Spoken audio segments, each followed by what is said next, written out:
Now, the third underlying cause we want to look at improving is the lactic acidosis, or the high levels of lactic acid in the system that are creating the anxiety. Now, remember that this is most often caused by an overly anabolic imbalance. So you really want to see first, am I leaning too far on this anabolic side? And that book that I told you how to get for free will walk you through how to do simple self-tests at home that you can use with tools you can pick up at a pharmacy or a health food store. So these are easy to do and anybody can do these.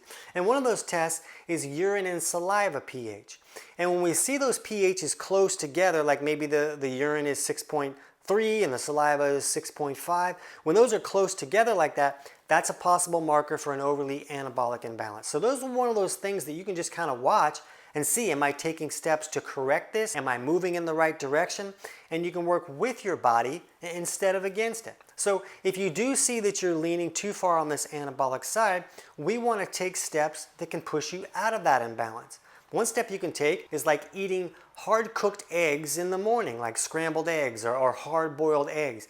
Now, runny eggs, like sunny side up kind of egg kind of thing, where the yolk is still runny, can often be pro-anabolic. So we want to make sure the egg is cooked hard, and that'll help us push out of that anabolic imbalance. Another food is like omega-3s, or like salmon, fatty fish like that have a lot of omega-3s, and omega-3s are very pro-catabolic, and they can help a person kind of push out of this anabolic imbalance. Just keep in mind that I'm not a fan of somebody using these long term. A lot of people say, oh, take all the omega-3s all day forever because they're anti-inflammatory. The problem is that they can make a person more insulin resistant.